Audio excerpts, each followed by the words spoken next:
प्रेम से बोलिए देवगुरु बृहस्पति भगवान की जय। प्रिय भक्तों, भगवान श्री हरि विष्णु और देवगुरु बृहस्पति की कृपा आप और आपके पूरे परिवार पर सदैव बनी रहे। प्रिय भक्तों, शास्त्रों में कहा गया है कि यदि किसी व्यक्ति के जीवन में बार बार धन की हानि हो रही हो, घर में बरकत न टिकती हो, विवाह में विलंब हो रहा हो, संतान सुख की प्राप्ति न हो रही हो, व्यापार और नौकरी में लगातार बाधाएं आ रही हो, या कुंडली में गुरु ग्रह कमजोर होकर अशुभ फल दे रहे हो, तो ऐसे समय में श्रद्धा और विश्वास के साथ श्री बृहस्पतिवार व्रत कथा का श्रवण करना अत्यंत शुभ और कल्याणकारी माना गया है। ऐसी मान्यता है कि जो भक्त प्रत्येक गुरुवार भगवान श्री हरि विष्णु का पूजन करता है, देवगुरु बृहस्पति का व्रत रखता है और उनकी इस दिव्य कथा को श्रद्धा पूर्वक सुनता है, उसके जीवन के बड़े से बड़े संकट भी धीरे धीरे समाप्त होने लगते हैं। घर में सुख समृद्धि आती है, धन धान्य की वृद्धि होती है, परिवार में प्रेम बना रहता है और मनुष्य को यश, सम्मान तथा उत्तम भाग्य की प्राप्ति होती है। आज की इस कथा में आप जानेंगे कि किस प्रकार एक प्रतापी राजा और उसकी रानी ने अपने ही कर्मों के कारण अपना सारा वैभव खो दिया, कैसे उनका भरा पूरा राजमहल निर्धनता में बदल गया, कैसे एक छोटी सी भूल ने उन्हें भूख और कष्टों का जीवन दे दिया, और फिर किस प्रकार देवगुरु बृहस्पति की कृपा, श्रद्धा, व्रत और भक्ति ने उनके जीवन में फिर से सुख, वैभव और खुशियों का प्रकाश भर दिया। यह कथा केवल एक कहानी नहीं है, बल्कि मनुष्य को यह शिक्षा देती है कि अहंकार, दान का विरोध और धर्म से विमुख होना अंततः दुहक का कारण बनता है, जबकि श्रद्धा, सेवा, दान और भगवान पर अटूट विश्वास जीवन के हर अंधकार को दूर कर देता है।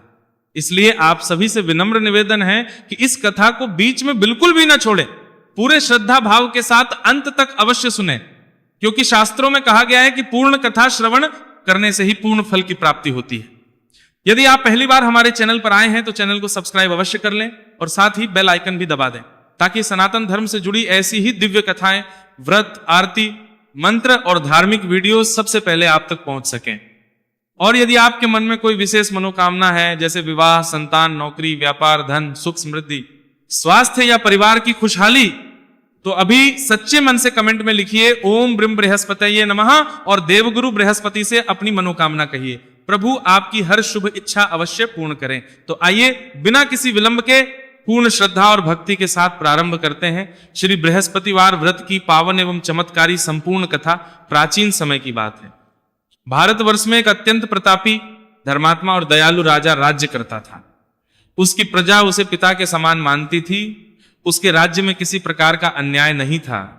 चारों ओर सुख, शांति और समृद्धि का वातावरण था। खेतों में भरपूर अन्न उपजता था, गौशालाएं समृद्ध थीं, नगरों में व्यापार फल फूल रहा था और किसी भी व्यक्ति को किसी वस्तु का अभाव नहीं था। राजा केवल एक कुशल शासक ही नहीं, बल्कि महान दानी और धर्मपरायण भी था। प्रतिदिन प्रातःकाल स्नान और भगवान श्री हरि विष्णु की पूजा करने के बाद वह ब्राह्मणों, साधु संतों, निर्धनों, भूखों और असहाय लोगों को अन्न, वस्त्र, धन और अनेक प्रकार का दान दिया करता था। उसके महल से कभी कोई याचक खाली हाथ नहीं लौटता था। राजा का विश्वास था कि धन तभी सार्थक है जब उससे दूसरों का कल्याण हो। इसलिए वह यज्ञ, धर्मशाला, कुएं, तालाब और गौशालाओं का निर्माण भी कराता रहता था। उसके इन पुण्य कार्यों से देवता भी अत्यंत प्रसन्न रहते थे। किंतु राजा की रानी का स्वभाव राजा से बिल्कुल विपरीत था। उसे दान पुण्य बिल्कुल भी अच्छा नहीं लगता था। वह सोचती थी कि जो धन वर्षों की मेहनत से इकट्ठा किया गया है, उसे यूं ही गरीबों और ब्राह्मणों में बांटना मूर्खता है। जब भी राजा किसी निर्धन को दान देता, रानी उसे रोकने का प्रयास करती और कहती, महाराज आप दिन रात धन लुटाते ही रहते हैं। यदि इसी प्रकार दान करते रहे तो एक दिन हमारे पास कुछ भी नहीं बचेगा। राजा मुस्कुराकर कहते, रानी दान से धन कभी कम नहीं होता। भगवान का दिया हुआ धन यदि भगवान के ही बच्चों के काम आ जाए तो वही सबसे बड़ा पुण्य है। किंतु रानी इन बातों को कभी नहीं समझ सकी। उसका मन न भगवान की भक्ति में लगता था, न ही दीन दुखियों की सेवा में। वह केवल अपने वैभव और ऐश्वर्य को ही सबसे बड़ा सुख मानती थी। समय अपनी गति से बीतता रहा। एक दिन राजा शिकार खेलने के लिए अपने सैनिकों के साथ घने वन की ओर चले गए। महल में उस समय रानी अकेली थी। उसी दिन देवताओं के गुरु देवगुरु बृहस्पति ने सोचा, राजा तो धर्म के मार्ग पर चल रहा है, परंतु उसकी रानी अभी भी दान और धर्म का महत्व नहीं समझती। समय आ गया है कि उसे उसके कर्मों का बोध कराया जाए। ऐसा विचार करके देवगुरु बृहस्पति ने एक वृद्ध साधु का रूप धारण किया। उनके हाथ में कमंडल था, कंधे पर झोली थी और मुख पर अद्भुत तेज चमक रहा था। वे धीरे धीरे चलते हुए राजमहल के द्वार पर पहुंचे। महल के द्वार पर खड़े होकर उन्होंने मधुर स्वर में पुकारा, भिक्षां देही, साधु की आवाज सुनकर रानी बाहर आई। साधु ने बड़े विनम्र स्वर में कहा, देवी, मैं एक साधु हूं, कई दिनों से यात्रा कर रहा हूं, यदि संभव हो तो कुछ अन्न या भिक्षा दे दीजिए, भगवान आपका कल्याण करेंगे। लेकिन रानी का हृदय कठोर था, वह क्रोध से बोली, मैं किसी को कोई भिक्षा नहीं देती, मेरा पति तो पहले ही अपना सारा धन दान में लुटाता रहता है, अब तुम भी यहां आ गए। साधु ने शांत स्वर में कहा, देवी, दान देने से कभी धन कम नहीं होता, दान किया हुआ धन अनेक गुना होकर वापस आता है। भूखे को भोजन कराना, प्यासे को पानी देना, निर्धन कन्याओं का विवाह कराना और धर्म के कार्यों में धन लगाना सबसे बड़ा पुण्य है। रानी ने उपहास करते हुए कहा, मुझे ऐसे धन की आवश्यकता ही नहीं जो बार बार दूसरों में बांटना पड़े, मेरी तो एक ही इच्छा है कि यह सारा धन ही समाप्त हो जाए, फिर न रहेगा धन और न कोई दान मांगने आएगा। साधु ने कुछ क्षण रानी की ओर देखा, उनके मुख पर करुणा थी। उन्होंने कहा, देवी, यदि सचमुच तुम्हारी यही इच्छा है तो वैसा ही होगा। रानी आश्चर्य से बोली, क्या करना होगा? साधु ने उत्तर दिया, लगातार 3 बृहस्पतिवार तुम ऐसे कार्य करना जो इस दिन वर्जित माने गए हैं। गुरुवार के दिन पीली मिट्टी से सिर धोना, घर को अनुचित प्रकार से लीपना, कपड़े धोना और बृहस्पति देव का अनादर करना। ऐसा करोगी तो तुम्हारे घर का समस्त वैभव स्वयं नष्ट हो जाएगा। रानी यह सुनकर प्रसन्न हो गई। उसे लगा कि साधु ने उसकी मन की बात कह दी है। उसने बिना कुछ सोचे समझे साधु की बात स्वीकार कर ली। देवगुरु बृहस्पति मन ही मन मुस्कुराए और वहां से अंतर ध्यान हो गए। साधु के जाने के बाद रानी ने उनके बताए अनुसार ही करना आरंभ कर दिया। उसे तनिक भी यह आभास नहीं था कि वह स्वयं अपने ही घर के सुख, वैभव और समृद्धि को नष्ट करने जा रही है। पहला बृहस्पतिवार आया। उस दिन प्रातः काल रानी ने स्नान करने के स्थान पर पीली मिट्टी से अपने सिर को धोया। फिर उसने घर में वे सभी कार्य किए जिन्हें गुरुवार के दिन करना शास्त्रों में निषिद्ध माना गया है। उसने न भगवान श्री हरि विष्णु का स्मरण किया, न देवगुरु बृहस्पति की पूजा की और न ही किसी ब्राह्मण अथवा निर्धन को दान दिया। समय बीतता गया। दूसरा बृहस्पतिवार भी आया। उस दिन भी रानी ने वही सब किया। अब धीरे धीरे राजमहल की समृद्धि कम होने लगी, खजाने का धन घटने लगा। व्यापार में हानि की कारणेता है आज महल की समृद्धि कम होने लगी। महल के सेवक एक एक करके साथ छोड़ने लगे। गौशालाओं में पशुओं की संख्या कम होने लगी। खेतों की पैदावार भी पहले जैसी नहीं रही, किंतु रानी ने इन संकेतों पर कोई ध्यान नहीं दिया। फिर तीसरा बृहस्पतिवार आया। इस दिन भी रानी ने भगवान का स्मरण नहीं किया, न पूजा की, न व्रत रखा और न ही दान पुण्य किया। परिणाम यह हुआ कि देखते ही देखते राजमहल का समस्त वैभव समाप्त होने लगा। जिस महल में कभी सोना चांदी भरा रहता था, वहां अब भोजन के लिए भी अन्न का अभाव होने लगा। नौकर चाकर महल छोड़कर चले गए। हाथी, घोड़े, रथ और धन संपत्ति सब धीरे धीरे समाप्त हो गए। कुछ ही दिनों में ऐसी स्थिति आ गई कि राजा और रानी के पास जीवन यापन के लिए भी पर्याप्त धन नहीं बचा। राजा यह सब देखकर अत्यंत दुखी हुए। उन्हें समझ नहीं आ रहा था कि अचानक उनके राज्य और परिवार पर ऐसा संकट कैसे आ गया। एक दिन उन्होंने रानी से कहा, रानी, अब इस नगर में रहकर हमारा गुजारा होना कठिन है। यहां सभी लोग हमें पहचानते हैं। ऐसी स्थिति में मैं कोई छोटा मोटा कार्य भी नहीं कर सकता, इसलिए मैं किसी दूसरे राज्य में जाकर परिश्रम करूंगा और जो कुछ मिलेगा उससे हमारा जीवन चलाऊंगा। रानी के पास भी कोई उत्तर नहीं था। राजा ने भगवान का स्मरण किया और दूसरे राज्य की ओर प्रस्थान कर गए। वहां पहुंचकर उन्होंने अपनी पहचान छिपा ली। अब वो राजा नहीं बल्कि एक साधारण लकड़हारे की तरह जंगल से लकड़ियां काटते, उन्हें नगर में बेचते और जो थोड़ा बहुत धन मिलता उसी से अपना जीवन चलाते। उधर महल में रानी बिल्कुल अकेली रह गई। एक समय जो रानी राजसी वैभव में रहती थी, अब उसके पास 2 समय का भोजन भी नहीं था। उसके साथ केवल एक दासी रह गई थी जो सुख दुख में उसका साथ नहीं छोड़ रही थी। धीरे धीरे दोनों की स्थिति इतनी दयनीय हो गई कि कई कई दिन बिना भोजन के ही बिताने पड़े। एक बार लगातार 7 दिनों तक रानी और उसकी दासी को भरपेट भोजन नसीब नहीं हुआ।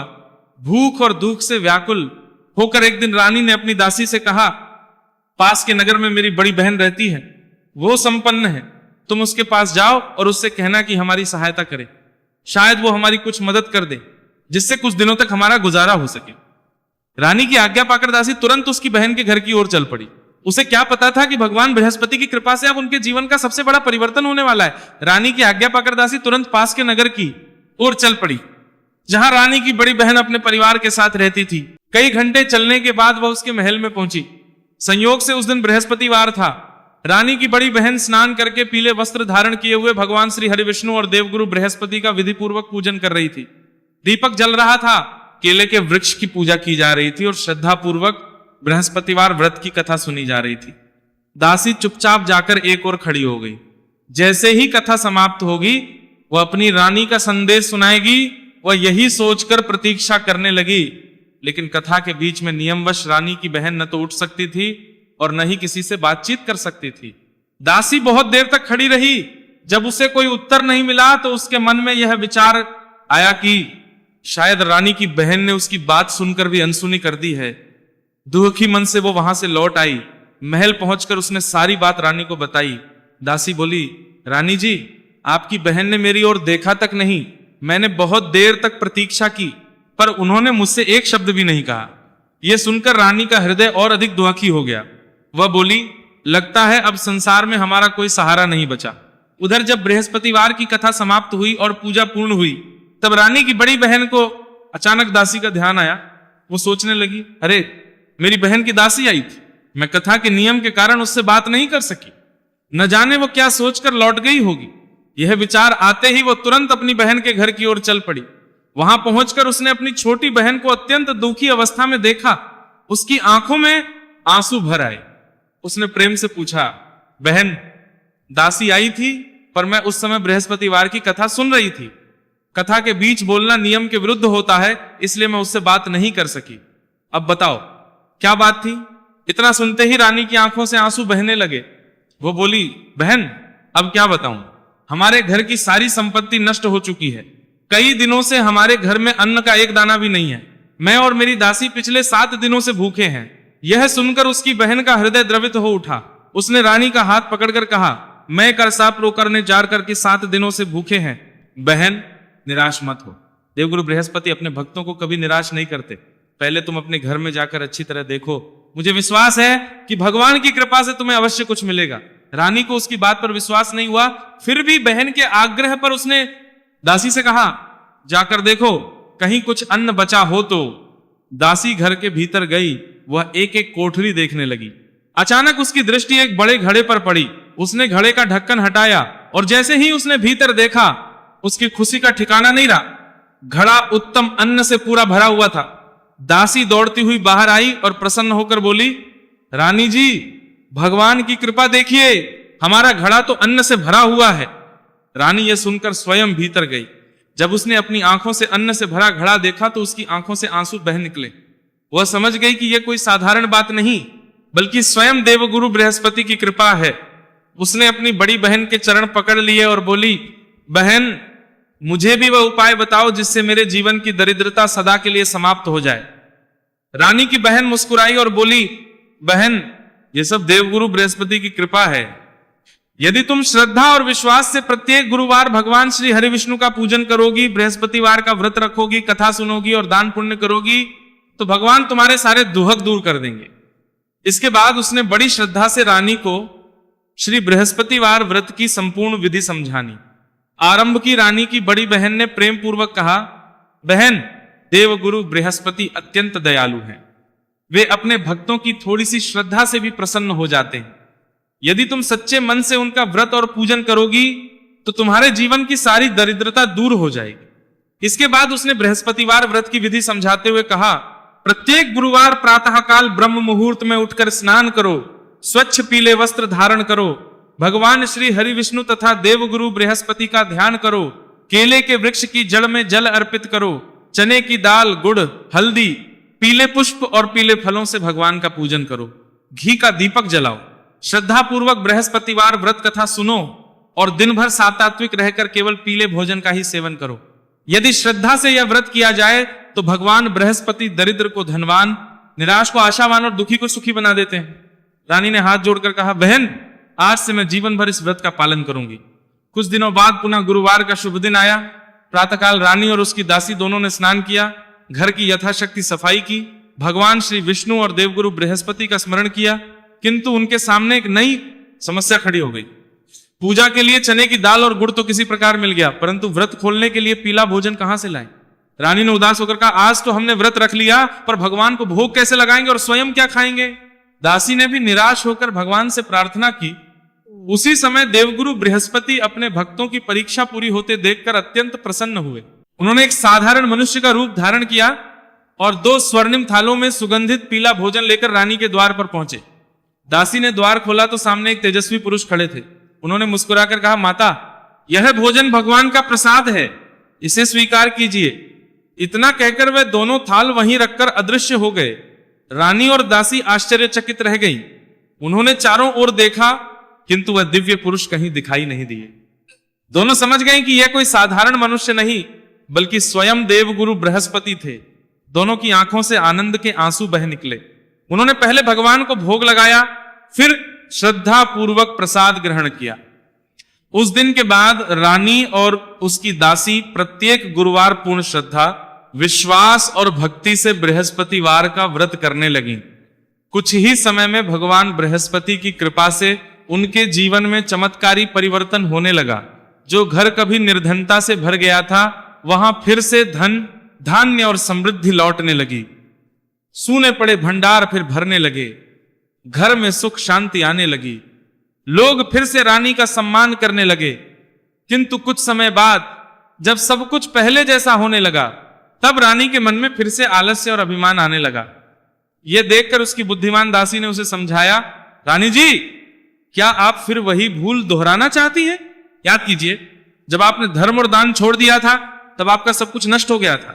यह धन आपका नहीं, देवगुरु बृहस्पति का दिया हुआ प्रसाद है। इसे सदैव धर्म, दान और सत्कर्मों में लगाइए, तभी यह स्थिर रहेगा। दासी की बातें सुनकर रानी को अपनी भूल का एहसास हुआ। दासी की बातें सुनकर रानी कुछ देर तक मौन रही। उसे अपने बीते हुए दिन याद आने लगे। वह समय जब महल में अन्न का एक दाना भी नहीं था, जब वह और उसकी दासी कई दिनों तक भूखे रहे थे और जब देवगुरु बृहस्पति की कृपा से उनके जीवन में फिर से सुख और समृद्धि लौटी थी। रानी की आंखें भर आईं। उसने दासी का हाथ पकड़कर कहा, तुमने आज मेरी आंखें खोल दी। सच कहा, यह धन मेरा नहीं, भगवान बृहस्पति का प्रसाद है। यदि मैं फिर से अभिमान करूंगी तो सब कुछ नष्ट हो जाएगा। उस दिन से रानी ने अपने जीवन को पूरी तरह बदल दिया। वह प्रतिदिन भगवान श्री हरि विष्णु और देवगुरु बृहस्पति का पूजन करने लगी।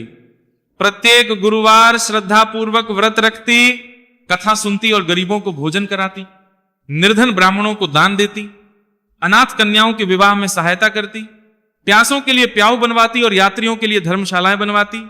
धीरे धीरे पूरे राज्य में उसकी दानशीलता और धर्मपरायणता की चर्चा होने लगी। लोग कहने लगे, देखो, देवगुरु बृहस्पति की कृपा से हमारी रानी का जीवन ही बदल गया। उधर राजा, जो दूसरे राज्य में लकड़हारे का जीवन व्यतीत कर रहे थे, दिन भर जंगल से लकड़ियां काटते और उन्हें बेचकर किसी प्रकार अपना गुजारा करते। एक दिन अत्यधिक थकान और चिंता के कारण वे घने जंगल में एक विशाल वृक्ष के नीचे बैठ गए। उनकी आंखों से आंसू बहने लगे। वे मन ही मन सोचने लगे, न जाने किस जन्म के पापों का फल मुझे मिल रहा है। कभी मैं एक समृद्ध राज्य का राजा था और आज 2 समय की रोटी के लिए जंगल जंगल भटक रहा हूं। उसी समय बृहस्पतिवार का शुभ दिन था। अचानक वहां एक तेजस्वी साधु प्रकट हुए। उनके मुख पर अद्भुत तेज था और नेत्रों में अपार करुणा। वास्तव में वे कोई और नहीं, स्वयं देवगुरु बृहस्पति थे, जिन्होंने फिर से साधु का रूप धारण किया था। उन्होंने राजा के समीप आकर स्नेहपूर्वक पूछा, वत्स, इस निर्जन वन में बैठकर इतना दुखी क्यों हो? तुम्हारे मुख पर इतनी चिंता क्यों दिखाई दे रही है? राजा ने उठकर साधु को प्रणाम किया और विनम्र स्वर में बोले, महाराज, मेरे जीवन में जो कुछ घटा है उसे सुनकर आपका हृदय भी द्रवित हो जाएगा। इसके बाद राजा ने अपने राज्य, अपनी रानी, अपनी निर्धनता और अपने वर्तमान जीवन की पूरी कथा साधु को सुना दी। साधु शांत भाव से सब सुनते रहे। जब राजा की बात समाप्त हुई तब उन्होंने गंभीर स्वर में कहा, राजन, तुम्हारी यह दशा किसी संयोग से नहीं हुई। तुम्हारी रानी ने देवगुरु बृहस्पति का अपमान किया था। उसी अपराध के कारण भगवान बृहस्पति रुष्ट हो गए और तुम्हारे राज्य से लक्ष्मी चली गई। राजा ने हाथ जोड़कर पूछा, महाराज, यदि मुझसे कोई भूल हुई है तो उसका प्रायश्चित क्या है? कृपा करके ऐसा उपाय बताइए जिससे मेरे परिवार का कल्याण हो सके। साधु मुस्कुराए और बोले, यदि तुम श्रद्धा और विश्वास से प्रत्येक गुरुवार देवगुरु बृहस्पति का व्रत करोगे, कथा सुनोगे, भगवान श्री हरि विष्णु का पूजन करोगे और अपनी सामर्थ्य के अनुसार दान पुण्य करोगे, तो तुम्हारे सभी कष्ट दूर हो जाएंगे। केवल 2 पैसे की चने की दाल और थोड़ा सा गुड़ लेकर भगवान का भोग लगाओ, शुद्ध जल में शक्कर मिलाकर अमृत तैयार करो, कथा समाप्त होने पर वही प्रसाद सब में बांटो और स्वयं भी ग्रहण करो। याद रखना, भगवान बृहस्पति धन नहीं, श्रद्धा देखते हैं। सच्चे मन से किया गया छोटा सा पूजन भी उन्हें अत्यंत प्रिय होता है। राजा साधु के चरणों में गिर पड़े। उन्होंने दृढ़ निश्चय किया कि अब जीवन भर देवगुरु बृहस्पति की आराधना करेंगे। राजा ने साधु के चरणों में सिर झुकाकर कहा, हे महात्मा, आपके वचन सुनकर मेरे हृदय को बहुत शांति मिली है, लेकिन मेरी एक बड़ी चिंता है। साधु ने स्नेहपूर्वक पूछा, वत्स, निःसंकोच होकर कहो। राजा विनम्र स्वर में बोले, महाराज, मैं अब एक साधारण लकड़हारा हूं। दिन भर जंगल में लकड़ियां काटता हूं। जो थोड़ा बहुत धन मिलता है उसी से किसी प्रकार अपना पेट भर पाता हूं। ऐसे में मैं भगवान की पूजा कैसे करूं? चने की दाल, गुड़ और पूजा की सामग्री कहां से लाऊं? राजा की सरलता और सच्ची श्रद्धा देखकर साधु प्रसन्न हो गए। उन्होंने मुस्कुराते हुए कहा, राजन, तुम किसी प्रकार की चिंता मत करो। भगवान बृहस्पति अपने सच्चे भक्तों की कभी उपेक्षा नहीं करते। तुम आने वाले गुरुवार को प्रतिदिन की तरह जंगल से लकड़ियां काटकर नगर में बेचना। आज तक जितना मूल्य मिलता था उससे दुगुना मूल्य तुम्हें प्राप्त होगा। उसी धन से पूजा की सामग्री खरीद लेना और श्रद्धा पूर्वक व्रत करना। राजा ने हाथ जोड़कर कहा, जैसी आपकी आज्ञा महाराज। इतना कहकर साधु वहां से अंतर्ध्यान हो गए। राजा समझ गए कि ये कोई साधारण संत नहीं थे। उनके मन में एक नई आशा का संचार हो गया। वे प्रतिदिन की भांति अपने कार्य में लग गए और मन ही मन अगले गुरुवार की प्रतीक्षा करने लगे। कुछ दिन बाद पुनः बृहस्पतिवार का शुभ दिन आया। प्रातःकाल राजा भगवान श्री हरि विष्णु और देवगुरु बृहस्पति का स्मरण करके जंगल पहुंचे। उन्होंने पहले से भी अधिक परिश्रम करके लकड़ियां काटी और उन्हें नगर में बेचने के लिए ले गए। उस दिन एक आश्चर्यजनक घटना हुई। जैसे ही वे बाजार पहुंचे, कई लोग उनकी लकड़ियां खरीदने के लिए एक साथ आ गए। जिस लकड़ी का मूल्य उन्हें प्रतिदिन बहुत कम मिलता था, उसी लकड़ी का उस दिन दुगुना मूल्य मिला। राजा यह देखकर आश्चर्यचकित रह गए। उन्हें तुरंत साधु के वचन स्मरण हो आए। उन्होंने उसी धन से चने की दाल, गुड़, हल्दी और पूजा की आवश्यक सामग्री खरीदी। फिर नदी के किनारे स्नान करके उन्होंने भगवान श्री हरि विष्णु तथा देवगुरु बृहस्पति का विधि पूर्वक पूजन किया। श्रद्धा पूर्वक व्रत रखा, कथा सुनी और भगवान से प्रार्थना की, हे देवगुरु, यदि मैंने सच्चे मन से आपकी शरण ग्रहण की है तो मुझ पर अपनी कृपा बनाए रखिए। पूजा समाप्त होने के बाद उन्होंने प्रसाद ग्रहण किया। उस दिन उनके हृदय में जो शांति थी वह वर्षों बाद प्राप्त हुई थी। अब राजा प्रत्येक गुरुवार इसी प्रकार व्रत करने लगे। धीरे धीरे उनके जीवन के सारे दुख दूर होने लगे। कुछ समय तक राजा श्रद्धा पूर्वक प्रत्येक गुरुवार देवगुरु बृहस्पति का व्रत करते रहे। उनके जीवन में धीरे धीरे सुख लौटने लगा और मन में भगवान के प्रति अटूट विश्वास उत्पन्न हो गया। किंतु एक दिन ऐसा आया जब कार्य की अधिकता के कारण उनसे एक बड़ी भूल हो गई। उस सप्ताह बृहस्पतिवार के दिन वे जंगल से लकड़ियां काटने में इतने व्यस्त हो गए कि व्रत, पूजा और कथा करना ही भूल गए। देवगुरु बृहस्पति अपने भक्तों की श्रद्धा की परीक्षा अवश्य लेते हैं। उसी दिन उस नगर के राजा ने एक विशाल यज्ञ और भंडारे का आयोजन कराया। राजा ने पूरे नगर में यह घोषणा करवा दी, आज नगर का कोई भी व्यक्ति अपने घर में भोजन नहीं बनाएगा। सभी लोग राजमहल में आकर प्रसाद ग्रहण करेंगे। जो इस आज्ञा का पालन नहीं करेगा उसे दंड दिया जाएगा। सारी प्रजा राजमहल की ओर चल पड़ी। लकड़हारा बने हुए राजा भी कुछ देर बाद वहां पहुंचे। भोजन का समय लगभग समाप्त हो चुका था। नगर के राजा ने उन्हें देखा और दया करते हुए कहा, आओ भाई, तुम भी हमारे साथ बैठकर भोजन करो। लकड़हारा विनम्रता से उनके साथ बैठ गया। उधर राजमहल में रानी का एक अत्यंत बहुमूल्य हार दीवार की खूंटी पर टंगा हुआ था। संयोगवश उसी समय एक चील वहां आई और चमकता हुआ हार अपनी चोंच में दबाकर उड़ गई। जब रानी की दृष्टि उस स्थान पर पड़ी तो हार वहां नहीं था। रानी घबरा उठी। उसने चारों ओर खोज करवाई किंतु हार कहीं नहीं मिला। तभी उसकी दृष्टि उस अपरिचित लकड़हारे पर पड़ी जो कुछ ही देर पहले महल में आया था। रानी को संदेह हो गया। वह क्रोध में भरकर बोली, निश्चित ही यही व्यक्ति मेरा हार चुरा कर ले गया है। राजा ने बिना अधिक जांच पड़ताल किए सैनिकों को आदेश दिया, इस चोर को तुरंत बंदी बनाकर कारागार में डाल दो। बेचारा निर्दोष लकड़हारा कुछ समझ ही नहीं पाया। उसने लाख कहा, महाराज, मैंने कोई चोरी नहीं की। मैं तो केवल आपके बुलाने पर भोजन करने आया था। किंतु किसी ने उसकी बात पर विश्वास नहीं किया। सैनिक उसे पकड़कर कारागार में ले गए और लोहे की सलाखों के पीछे बंद कर दिया। अंधेरी कोठरी में बैठकर राजा अत्यंत दुखी हो गए। उन्होंने दोनों हाथ जोड़कर भगवान से प्रार्थना की, हे देवगुरु बृहस्पति, यदि मैंने कोई अपराध किया है तो मुझे क्षमा कीजिए। मैं जानता हूं कि आज मुझसे आपका व्रत करना छूट गया, यह उसी भूल का परिणाम है। अब आप ही मेरी रक्षा कीजिए।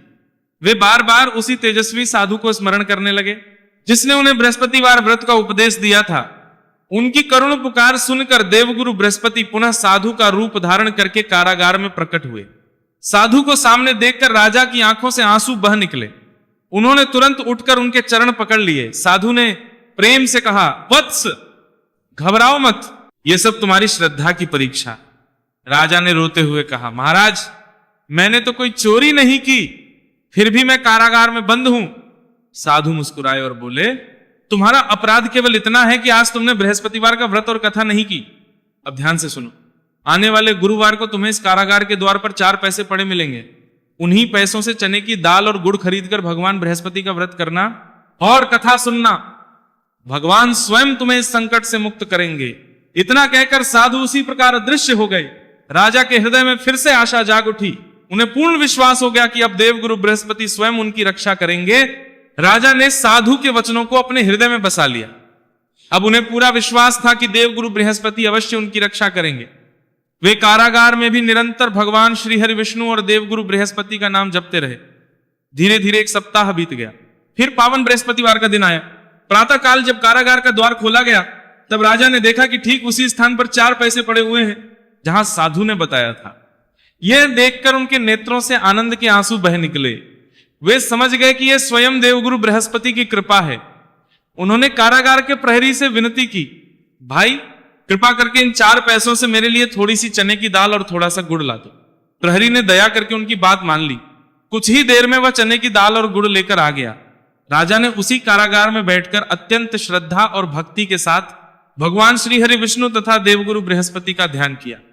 उन्होंने व्रत रखा, कथा का स्मरण किया और हाथ जोड़कर प्रार्थना की, हे देवगुरु मैं आपकी शरण में हूं। यदि मेरी भक्ति सच्ची है तो मेरी रक्षा कीजिए। उधर उसी रात नगर के राजा को एक अद्भुत स्वप्न दिखाई दिया। स्वप्न में एक तेजस्वी दिव्य पुरुष प्रकट हुए। वह कोई और नहीं, स्वयं देवगुरु बृहस्पति थे। उन्होंने गंभीर स्वर में कहा, राजन जिस व्यक्ति को तुमने चोरी के आरोप में कारागार में डाला है वह पूर्णतः निर्दोष है। रानी का हार उसने नहीं चुराया। जाकर उसी खूंटी को ध्यान से देखो, सत्य स्वयं तुम्हारे सामने प्रकट हो जाएगा। यदि तुमने निर्दोष व्यक्ति को तुरंत मुक्त नहीं किया तो तुम्हारे राज्य पर भारी संकट आएगा। इतना कहकर देवगुरु अंतर ध्यान हो गए। राजा घबराकर तुरंत नींद से जाग उठे। सुबह होते ही वे रानी के कक्ष में पहुंचे।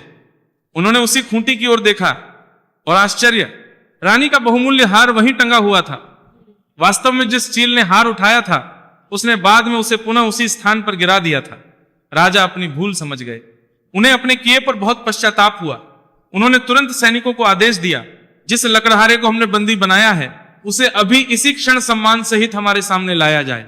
कुछ ही देर में सैनिक लकड़हारे को लेकर आए। राजा स्वयं सिंहासन से उतरकर उसके पास पहुंचे। उन्होंने हाथ जोड़कर कहा, भाई हमने बिना अपराध तुम्हें बहुत कष्ट दिया, हमें क्षमा कर दो। फिर राजा ने उसे सुंदर वस्त्र, स्वर्ण मुद्राएं, आभूषण और अनेक उपहार देकर सम्मान पूर्वक विदा किया। उन्होंने कहा, आज से तुम हमारे अतिथि हो। तुम्हारे साथ जो अन्याय हुआ है उसकी भरपाई हम कभी नहीं कर सकते। लकड़हारे ने मन ही मन देवगुरु बृहस्पति को प्रणाम किया। वह समझ चुका था कि संसार में चाहे कोई साथ दे या न दे, देवगुरु बृहस्पति का स्मरण करते हुए राजा अपने राज्य की ओर चल पड़े। उनके मन में अनेक प्रकार के विचार उठ रहे थे। वे सोच रहे थे, न जाने मेरी रानी किस अवस्था में होगी, महल का क्या हाल होगा, राज्य के लोगों का क्या हुआ होगा। इन सब विचारों में डूबे हुए वे धीरे धीरे अपने नगर की सीमा के पास पहुंचे। लेकिन जैसे ही उन्होंने अपने राज्य में प्रवेश किया वे आश्चर्यचकित रह गए। जिस स्थान पर पहले सूनी भूमि दिखाई देती थी वहां अब चारों ओर हरे भरे बगीचे लहलहा रहे थे। रास्तों के किनारे सुंदर कुएं और बावड़ियां बनी हुई थीं। यात्रियों के विश्राम के लिए धर्मशालाएं बन चुकी थीं। अनेक स्थानों पर मंदिरों में भगवान का भजन कीर्तन हो रहा था। गरीबों के लिए अन्न क्षेत्र चल रहे थे। पूरा नगर पहले से कहीं अधिक समृद्ध और सुंदर दिखाई दे रहा था। राजा ने आश्चर्य से वहां खड़े लोगों से पूछा, भाइयों ये सब किसने बनवाया है? ये सुंदर बगीचे, कुएं, धर्मशालाएं और मंदिर किसके हैं? नगरवासियों ने बड़े आदर से उत्तर दिया, महाराज ये सब हमारी महारानी ने बनवाया है। जब से उन्होंने देवगुरु बृहस्पति का व्रत प्रारंभ किया है तब से उनके जीवन में अद्भुत परिवर्तन आ गया है। अब वे प्रतिदिन दान पुण्य करती हैं, भूखों को भोजन कराती हैं, निर्धनों की सहायता करती हैं और भगवान की सेवा में लगी रहती हैं। यह सुनकर राजा की आंखें आश्चर्य से फैल गईं। उन्हें एक ओर अत्यंत प्रसन्नता हुई तो दूसरी ओर मन में यह विचार भी आया, जब मैं उन्हें छोड़कर गया था तब उनके पास खाने के लिए अन्न भी नहीं था, फिर इतना वैभव कहां से आ गया। इधर महल में जब रानी को यह समाचार मिला कि महाराज लौट आए हैं तो उनकी खुशी का ठिकाना न रहा। उन्होंने तुरंत अपनी प्रिय दासी को बुलाकर कहा, दासी शीघ्र जाकर महाराज का स्वागत करो, उन्हें आदर पूर्वक भीतर लेकर आओ। दासी दौड़ती हुई महल के द्वार पर पहुंची। उसने राजा को देखा तो भाव विभोर होकर उनके चरणों में गिर पड़ी, फिर हाथ जोड़कर बोली, महाराज आपकी प्रतीक्षा में हमारी महारानी ने न जाने कितने दिन और कितनी रातें भगवान बृहस्पति का स्मरण करते हुए बिताई। आइए, वे आपकी राह देख रही हैं। राजा महल में पहुंचे। रानी ने जैसे ही अपने पति को देखा, उनकी आंखों से आनंद के आंसू बह निकले। उन्होंने भगवान बृहस्पति का स्मरण करते हुए पति के चरण स्पर्श किए। कुछ देर तक दोनों एक दूसरे को निहारते रहे। फिर राजा ने गंभीर स्वर में पूछा, रानी सच सच बताओ, ये सब वैभव, ये धन संपत्ति, ये धर्मशालाएं, ये मंदिर और ये सब निर्माण कैसे हुआ? जब मैं गया था तब तो हमारे पास कुछ भी नहीं था। रानी ने विनम्र भाव से उत्तर दिया, महाराज ये सब मेरा नहीं है, ये सब तो देवगुरु बृहस्पति की असीम कृपा का फल है। जिस दिन मैंने उनके व्रत का महत्व समझा, उसी दिन से मैंने अपने जीवन का मार्ग बदल दिया। दान, पुण्य, सेवा, भक्ति और बृहस्पतिवार व्रत ने ही हमारे जीवन की दरिद्रता को समाप्त कर दिया। रानी के मुख से देवगुरु बृहस्पति की महिमा सुनकर राजा का हृदय श्रद्धा और भक्ति से भर उठा। उन्होंने दोनों हाथ जोड़कर आकाश की ओर देखा और कहा, हे देवगुरु बृहस्पति, आपने हमारी परीक्षा भी ली और अपनी असीम कृपा से हमें फिर से सुख, सम्मान और समृद्धि भी प्रदान की। आज से मेरा संपूर्ण जीवन आपकी सेवा और भक्ति को समर्पित है। उस दिन से राजा ने एक दृढ़ संकल्प लिया। वे बोले, अब मैं केवल गुरुवार को ही नहीं बल्कि प्रतिदिन 3 बार देव गुरु बृहस्पति की कथा सुनाऊंगा और उनके नाम का प्रचार करूंगा ताकि अधिक से अधिक लोगों का कल्याण हो सके। इसके बाद राजा जहां भी जाते अपने साथ चने की दाल अवश्य रखते। जब भी कोई व्यक्ति उन्हें मिलता, वे बड़े प्रेम से कहते, भाई पहले देवगुरु बृहस्पति की कथा सुन लो, फिर अपना कार्य करना। कुछ दिनों बाद राजा ने अपनी बहन से मिलने का निश्चय किया। वे घोड़े पर सवार होकर उसके नगर की ओर चल पड़े। मार्ग में उन्हें कुछ लोग एक मृत व्यक्ति की अर्थी लेकर जाते दिखाई दिए। राजा ने उन्हें रोककर विनम्रता से कहा, भाइयों यदि आप अनुमति दें तो पहले कुछ क्षण देवगुरु बृहस्पति की कथा सुन लीजिए। अर्थी लेकर जा रहे कुछ लोग क्रोधित होकर बोले, अरे हमारा अपना व्यक्ति मर गया है और तुम्हें कथा सुनाने की पड़ी है। लेकिन उनमें से कुछ सज्जन बोले, कथा सुनने में क्या हानि है, भगवान का नाम लेने से तो सदैव कल्याण ही होता है। वे सभी वहीं रुक गए। राजा ने श्रद्धा से देवगुरु बृहस्पति की कथा सुनाना प्रारंभ किया। जैसे जैसे कथा आगे बढ़ती गई, वहां का वातावरण दिव्य होता गया। जब कथा आधी हुई, तभी एक अद्भुत चमत्कार हुआ। जिस मृत व्यक्ति को लोग अर्थी पर लेकर जा रहे थे, उसके शरीर में हलचल होने लगी। लोग आश्चर्य से एक दूसरे का मुख देखने लगे और जैसे ही कथा पूर्ण हुई, वह व्यक्ति अचानक उठ बैठा और उसके मुख से पहला शब्द निकला, श्री बृहस्पति देव की जय। यह देखकर सभी लोग विस्मित रह गए। जो लोग कुछ समय पहले कथा सुनने से मना कर रहे थे, वे अब राजा के चरणों में गिर पड़े। वे बोले, आज हमने अपनी आंखों से देवगुरु बृहस्पति की महिमा देख ली। धन्य है देवगुरु बृहस्पति, जिनकी कथा सुनने मात्र से मृत व्यक्ति भी जीवन प्राप्त कर लेता है। राजा ने विनम्रता से कहा, यह मेरा नहीं, देवगुरु बृहस्पति के नाम का प्रभाव है।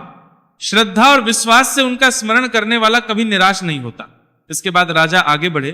कुछ दूरी पर उन्होंने एक किसान को खेत में हल चलाते हुए देखा। राजा ने उसी प्रेम से कहा, भाई पहले देवगुरु बृहस्पति की कथा सुन लो, फिर अपना कार्य करना। किसान अभिमान से बोला, मेरे पास तुम्हारी कथा सुनने का समय नहीं है।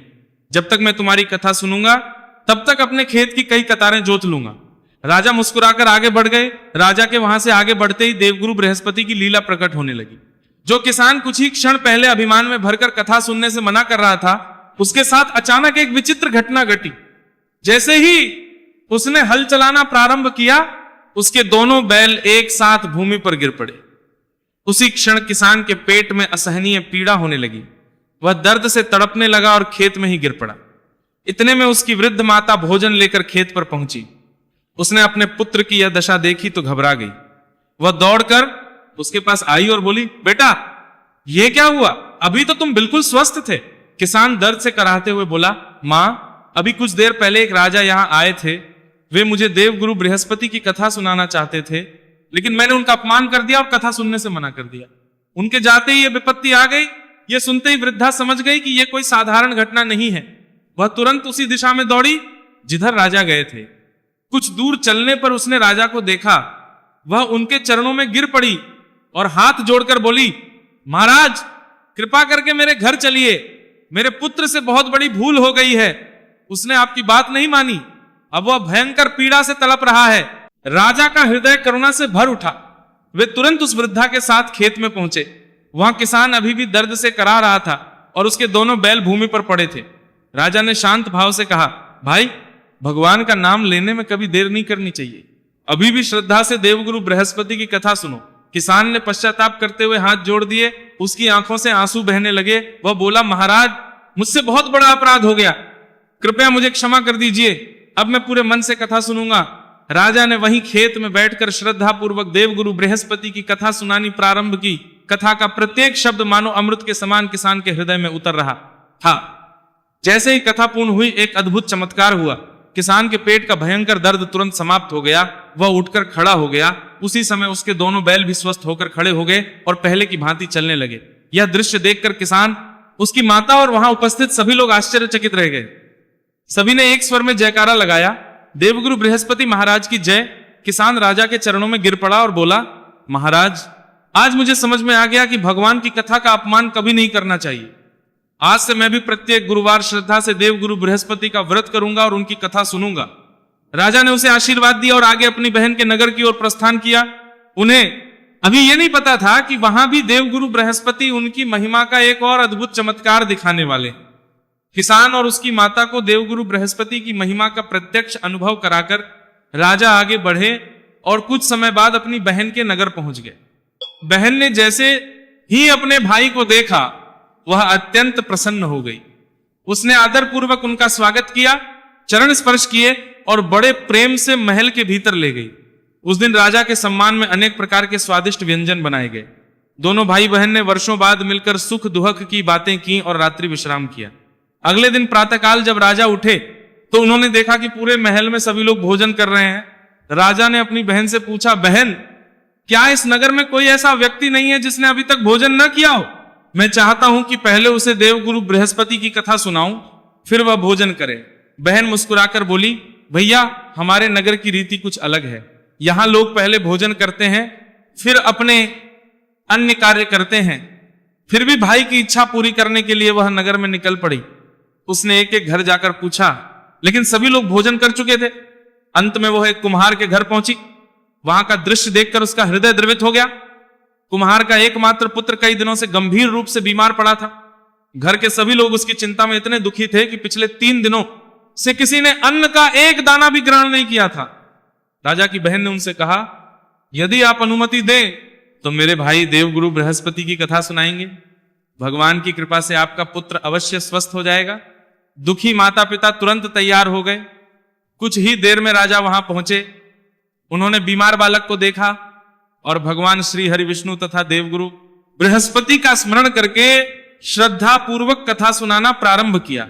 सारा परिवार हाथ जोड़कर एकाग्रचित्त होकर कथा सुनने लगा। जैसे जैसे कथा आगे बढ़ती गई, घर का वातावरण दिव्य होता गया। कथा समाप्त होते ही एक अद्भुत चमत्कार हुआ।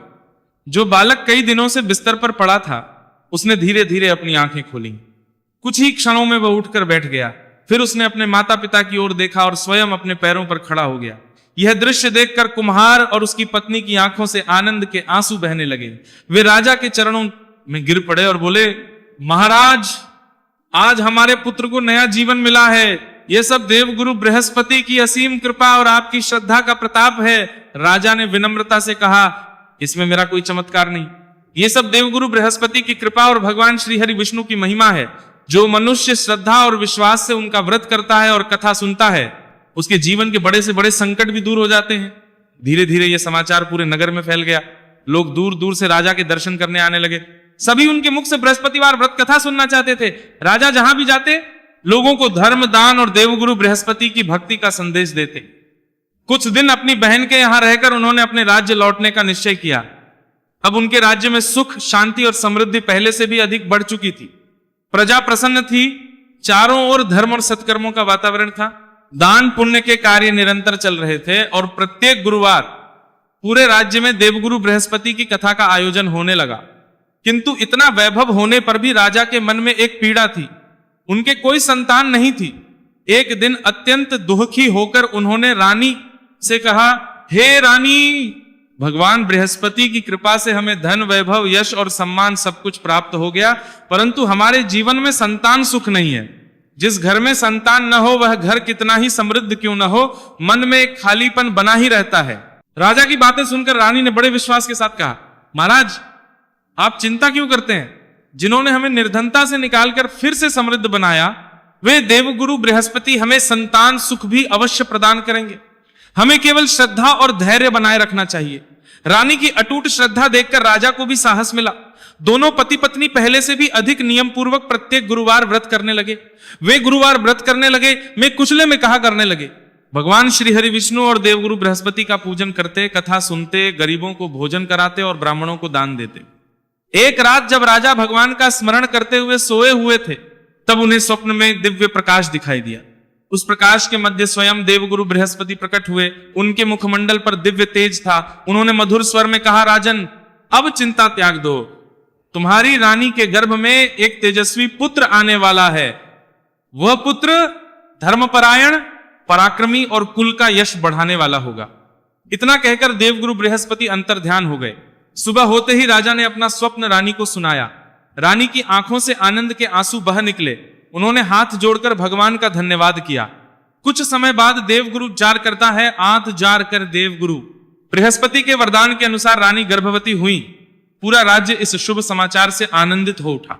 9 महीने पूर्ण होने पर शुभ मुहूर्त में रानी ने एक अत्यंत सुंदर, तेजस्वी और स्वस्थ पुत्र को जन्म दिया। राजमहल में चारों ओर उत्सव मनाया गया। शंख, नगाड़े और घंटों की ध्वनि से पूरा नगर गूंज उठा। गरीबों को अन्न, वस्त्र और स्वर्ण का दान दिया गया। ब्राह्मणों को दक्षिणा दी गई।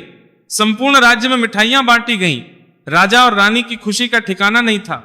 राजा ने अपने पुत्र को गोद में उठाकर भाव विभोर होकर कहा, हे देवगुरु बृहस्पति, ये पुत्र आपका ही प्रसाद है। आज मेरा जीवन सफल हो गया। कुछ समय बाद जब राजा की बहन को यह शुभ समाचार मिला कि उसके भाई के घर एक तेजस्वी पुत्र का जन्म हुआ है, तो उसकी प्रसन्नता का ठिकाना न रहा। वह सुंदर वस्त्र, आभूषण, फल, मिठाइयां और अनेक उपहार लेकर अपने भाई के महल पहुंची। महल में चारों ओर उत्सव का वातावरण था। मंगल गीत गाए जा रहे थे। ब्राह्मण वेद मंत्रों का उच्चारण कर रहे थे और पूरा राजमहल भगवान श्री हरि विष्णु तथा देवगुरु बृहस्पति के जय घोष से गूंज रहा था। राजा ने अपनी बहन का बड़े प्रेम से स्वागत किया, किंतु राजा ने पहले ही रानी से कहा था, जब मेरी बहन आए तब तुम मुझसे कोई कटु बात मत कहना। रानी ने मुस्कुराकर उनकी बात स्वीकार कर ली।